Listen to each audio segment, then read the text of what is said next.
저금리로 가계부채가 폭증하며 부동산 직접 투자가 어려워진 데다 1%대 은행금리에 국내 부동산 투자 기회가 줄어들면서 금리가 낮아도 은행을 가야 하나? 거래가 줄었어도 부동산 투자를 해야 하나? 소중한 내 돈 어떻게 투자해야 할지 망설여지는데 어둠 속에도 한 줄기 빛은 있다. 안전하고 높은 수익으로 투자하는 방법. 이슈 인사이드에서 지금 알아봅니다. 우리 차윤아 아나운서. 네. 부자가 되시려고 하는 분들의 로망이 뭔지 아세요? 뭔가요? 수익은 높았으면 좋겠는데 네. 돈은 굉장히 안전했으면 좋겠다. 아. 뭐 이런 생각들 하시는 것 같아요. 그런 게 있을까요? 글쎄요. 네. 그래서 오늘 두 마리 토끼를 한번 다 잡아보려고 하는데요. 네. 이기종 경제부 기자 나오셨습니다. 안전하면서도 수익성 높은 금융상품에 대해서 알아볼 텐데요. 어서 오세요. 어서 오세요. 예. 네. 그 은행만 있는 줄 알잖아요. 근데 우리가 얘기할 때 1금융권, 2금융권, 3금융권 뭐 이런 단어들을 써요. 상호금융이라는 단어를 네. 쓰고요. 네, 네, 설명 좀 해주세요. 네. 내1금융권이라고 하면 네. 말씀하신 대로 시중은행들 그리고 아. 지방은행, 특수은행들을 통칭해서 1금융권이라고 하고요. 우리가 쉽게 은행이라고 부르는 곳들입니다. 아, 그리고 그렇군요. 제2금융권은 증권사, 보험사 포함해서 그리고 저희가 상호금융이라고 부르는 곳들이 있는데요. 네.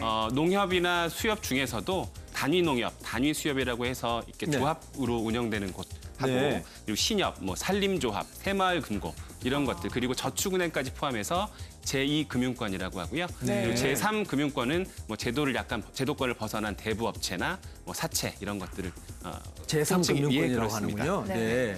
자, 우리가 오늘 좀 자세히 들여다볼 부분은 바로 제2금융권, 상호금융에 대해서 좀 오. 알아보려고 하는데요. 네. 이게 사람들이 보통은 이제 시중은행을 많이 이용하는데 그 이유가 안전성 때문이잖아요. 네, 그러면 그렇죠. 상호금융이 시중은행보다 안정성이 좀 덜한 건가 이렇게 생각이 들기도 하는데 실제로는 어떻습니까? 네, 그렇게 생각하기가 쉽습니다. 네. 그리고 안전이라는 용어를 어떻게 규정하느냐에 따라 당연히 네. 시중은행이 좀 더 안전하다고는 말씀드릴 수 있지만 뭐 쉽게 생각하는 예금자 보호 측면에서 보면 큰 차이는 없습니다. 적용되는 법이 좀 다르긴 한데요. 네. 그렇지만 상호금융 회사들도 모두 5천만 원 범위 내에서 예금자 보호를 받을 수가 있고요. 네. 최악의 경우에 뭐 돈이 묶이는 경우는 있지만 원금은 보장할 수 있습니다. 아, 그리고 저축은행들도 5천만 원까지는 보호가 되는데요. 네. 이제 저축은행들이 최근에 그 경영 실적이 좋고 그리고 최근 저금리 상황 때문에 저축은행을 찾는 소비자들이 많이 늘었습니다. 그래서 지난해 9월 말을 기준으로 해서요. 저축은행에서 예금자 보호를 받지 못하는 그 추가적인 예금의 양이 6조 5천억 원에 달하는 것으로 집계가 그렇군요. 됐습니다. 네, 그만큼 네. 사람들이 저금리 때문에 높은 금리를 주는 곳으로 가고 있다. 네. 이런 상황이고요. 물론 2011년도에 저축은행 사태 뭐 기억하시겠지만 예금 인출이 좀 어려워지는 그런 최악의 상황도 있었지만 네. 현재는 그 정도로 보기는 좀 어려운 상황인 것 같습니다. 구체적으로 어떤 혜택들이 제2금융권에 있는지 아까 말씀하셨던 농협, 수협, 새마을금고, 저축은행 이런 데가 그래도 일반 시중은행보다 뭔가 나은 게 있을 거잖아요. 네, 그렇습니다. 저축은행을 제외하고요. 네. 상호금융권에 대해서 말씀을 드리자면 네. 지금 현재 예금이자에는 네. 이자 소득세 14%하고 맞아요. 그리고 지방소득세 1.4%를 해서 맞아요. 15.4%가 이자에서 세금으로 나가거든요. 그러니까 이게 바깥에서 네. 금리 몇 %, 보장 이렇게 하더라도 그걸 다 받는 게 네, 아니고 맞습니다. 그래서 또 세금을 네. 떼는 거군요. 저희가 적금이나 뭐 정기예금을 들고 나서 네. 나중에 돌려받는 돈을 보면 네. 제가 생각했던 예금 금리보다 적은 경우가 맞아요. 있는데요. 세금 때문입니다. 네. 근데 상호금융 같은 경우에는 그 이자 소득세 14%를 감면받는 제도가 있습니다. 그래요? 네, 그렇습니다. 예탁금까지, 그러니까 예금에 대해서는 3천만 원 한도까지. 네. 그리고 뒤에 설명하겠지만 상호금융에 을 이용하려면 조합원 혹은 준조합원 자격을 갖추려면 일정한 출자금을 내야 하거든요. 네. 근데 이 출자금에 대해서도 1,000만 원까지 비과세를 해줍니다. 어허. 이 부분이 사실은 이제 되게 오래전부터 네. 절세로 악용되고 있다 이런 비판들이 좀 있기도 했어요. 그래서 이걸 없애는 검토가 됐었는데 국회에서 네. 다행히 2020년까지는 유지되는 걸로 지금 되어 있어서 네. 비과세 혜택 받을 수 있고요. 다만 이 모든 상호금융사 개별적으로 하나하나 적용되는 것은 아니고요. 합산돼서 적용되기 때문에 뭐 예를 들어 새마을금고에서 예금 1,000만 원 네. 그리고 신협에서 예금 2천만 원을 하면 3천만 원 예금 한도가 비과세 한도가 차는 겁니다. 네. 그렇군요. 그러면 이런 상호금융은 그냥 일반 시중은행처럼 이용을 하면 되는 건가요? 일반 시중은행은 저희 뭐 가서 계좌를 개설하고 네. 그렇죠. 뭐 상대적으로 단순하게 가입할 수 있는데요. 상호금융 같은 경우에는 조합원 내지 준조합원의 자격을 갖춰야 합니다. 그래서 예를 들면 신협에 가입하려면요. 출자금 한좌 금액을 내야 하는데요. 10,000원에서 5만 원 사이의 금액을 일단 출자금으로 내면 조합원 자격을 얻을 수가 있습니다. 이제 그러면 그 해당 금융 상품을 가입할 수 있게 되고요. 말씀드린 비과세 혜택 받을 수 있고요. 네. 그리고 이제 농협이나 수협, 축협 같은 경우에는 조합원이 되는 과정이 조금은 까다롭습니다. 그 업에 종사한다는 것을 증명해야 하고요. 근데 마찬가지로 그 업은 아니지만 이제 일정한 출자금을 내면 준조합원으로서 가입을 할 수 있게 됩니다. 그렇군요. 어떤 금융 상품들이 있는지 은행은 가면 뭐 이렇게 여러 가지 종류도 있잖아요. 근데 지금 소개하고 있는 제2금융권에서는 아주 특이한 상품들도 있고 일시적으로 금리를 듬뿍 주는 상품들도 있고 그렇다고 그러는데. 네, 맞습니다. 네. 예금 은행들은 광고도 많이 하고 길을 지나다가 쉽게 찾을 수 있는 상품들이 많은데요. 네.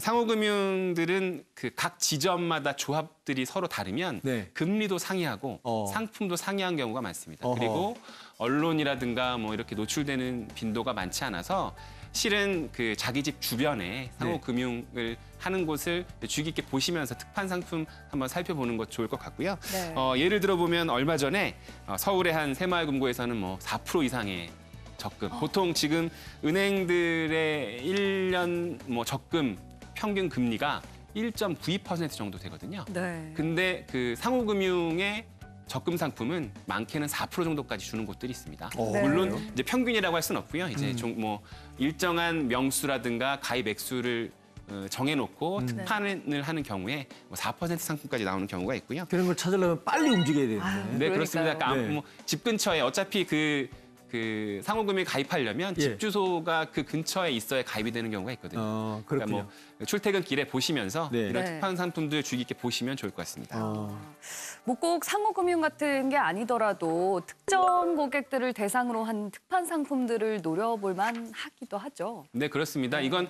시중은행들도 마찬가지인데요. 최근에 인기를 얻고 있는 상품이 아동 수당을 노린 상품입니다. 아동수당. 네, 그렇습니다. 올해부터 예. 6살까지 예.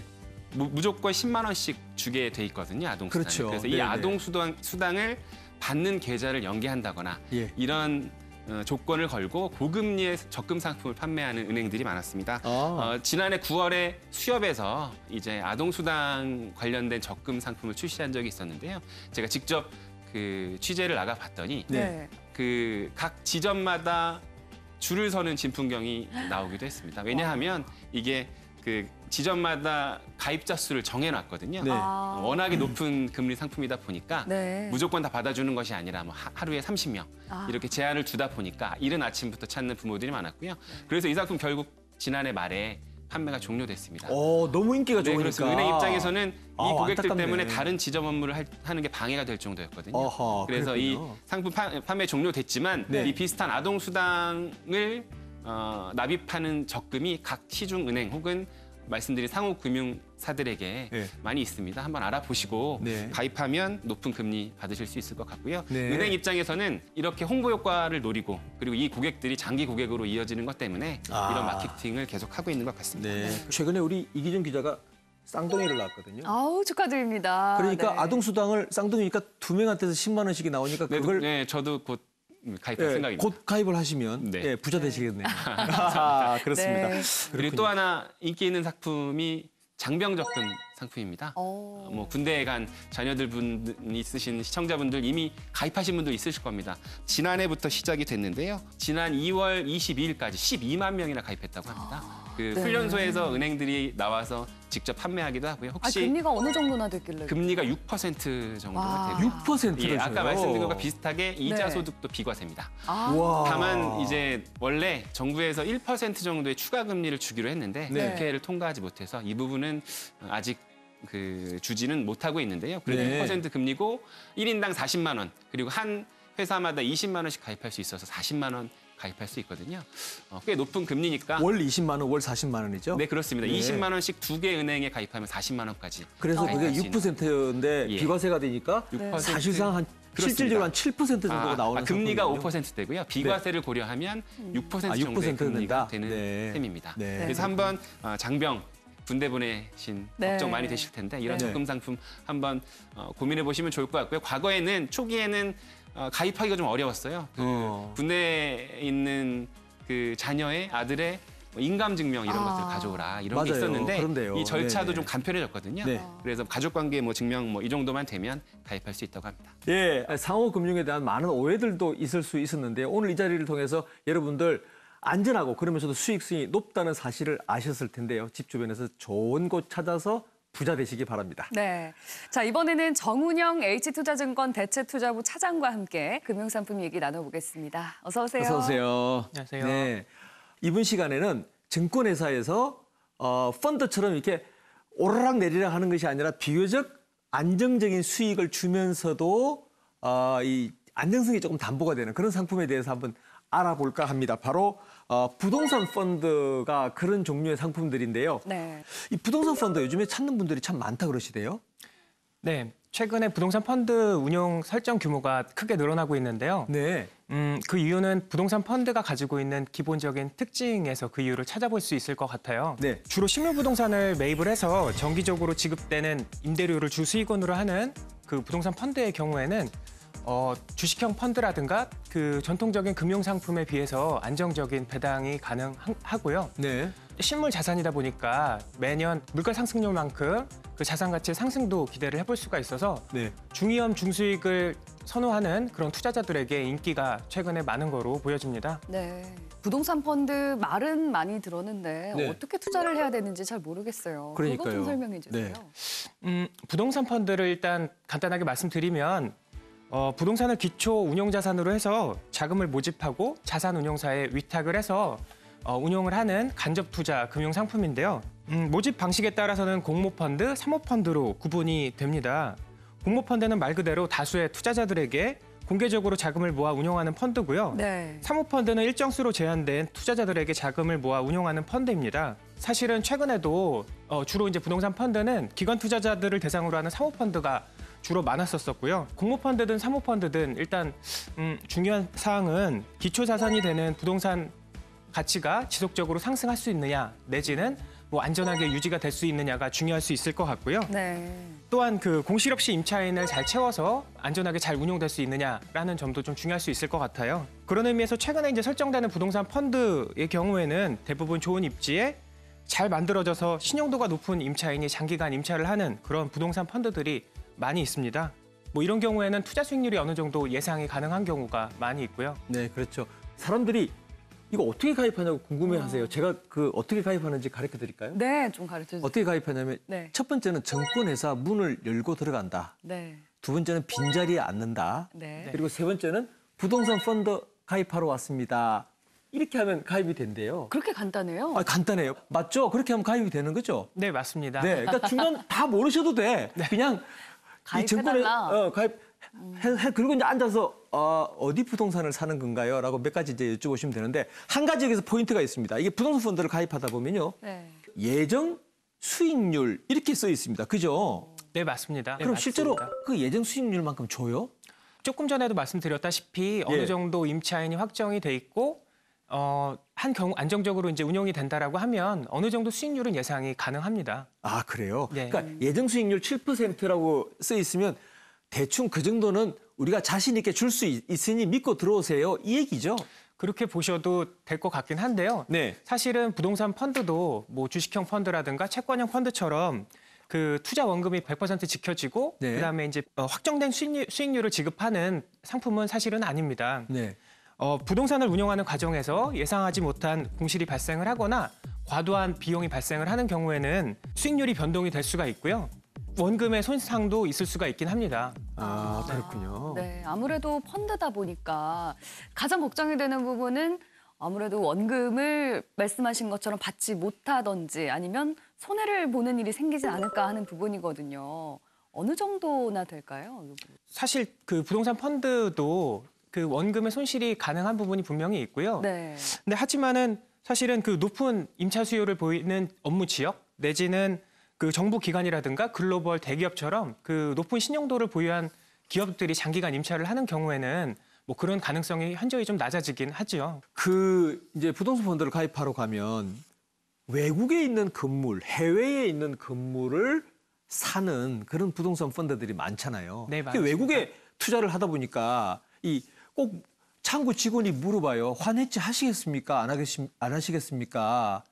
이 대목에 가면 너무 어려워. 해야 될지 말아야 될지. 어떻게 해야 돼요? 일단 뭐 환해지 관련돼 가지고 좀 설명을 드리면 네. 그 해외 자산에 투자를 하는 부동산 펀드의 경우에는 일단 그 현지 통화가 다르기 때문에 환율 변동에 따라서 수익률의 차이나 원금이 변동이 있을 수가 있습니다. 그렇겠죠. 네. 네. 일단은 그 상품이 처음부터 나올 때부터 네네. 뭐 환해지를 실시하는 상품 내지는 환해지를 실시하지 않는 상품으로 이제 구별이 돼서 처음부터 출시가 돼서 네. 뭐 고객분이 선택을 하셔가지고 환해지를 하시는 경우는 거의 없긴 없으세요. 그렇다면 마지막으로 부동산 펀드를 투자하고 싶은 분들께 좀 주의해야 할 사항이 있다면 한 말씀 해주시죠. 일단 부동산 펀드가 충분히 좋은 장점도 많이 있는 상품이긴 한데요. 다른 뭐 주식형 펀드라든가 채권형 펀드에 비해서 현금화, 유동화가 좀 부족한 면이 분명히 단점으로 있긴 합니다. 아, 이게 장기가 되니까 그렇군요. 네, 맞습니다. 기간은 네. 어느 정도 생각하고 하면 뭐 되나요? 짧게는 3년, 그다음에 이제 뭐 길게는 5년, 10년까지도 투자를 고려해야 하는 장기 상품들이 아, 그 기간 많이 동안에 있습니다. 그러니까 돈이 묶이는 거군요. 네, 맞습니다. 아, 네. 그렇기 때문에 실제 부동산을 투자를 하시는 것처럼 충분한 투자 기간과 여유, 자금으로 투자를 고려하시는 게 좋을 것 같다는 말씀을 드리고 싶네요. 네, 네. 펀드는 펀드인데 정말 부동산에 투자하듯이 좀 네. 장기적으로 생각하고 투자를 하셔야 된다는 점 참고하시기 바랍니다. 그러니까 5년짜리 예금에 가입한다? 뭐 이렇게 생각해도 사실은 무방하겠네요. 처음에 투자를 고려하실 때는 네. 그렇게 생각하시고 투자를 진행하시는 게 좋을 것 같네요. 네, 좀 느긋하게 말이죠, 네, 그죠? 네. 그러니까 금방 필요한 돈 같은 경우는 부동산 펀드가 그렇게 적절하지 않다. 이게 우리 정 팀장님, 우리나라에서 부동산 펀드를 제일 잘 아시는 분 중에 한 분이신 정 팀장님의 의견입니다. 역시 아는 만큼 보인다. 아는 만큼 돈을 법니다. 네. 많이 들으시고 오늘 방송을 다시 한번 또 들으시고 그렇게 하시면 아마 여러분들 부자가 되지 않을까 생각이 됩니다. 네, 경제가 뭐 어렵다 하지만 또 이렇게 잘 골라보면은 또 수익성 높은 돈을 모을 수 있는 방법들을 잘 찾을 수 있거든요. 그러니까 관심 많이 가지시고 잘 살펴보시길 바라겠습니다. 일주일의 피로를 싹 풀어주는 대한민국 곳곳의 다양한 얘기. 토요일 포커스는 다음 주에도 계속됩니다. 안녕히 계세요. 안녕히 계세요.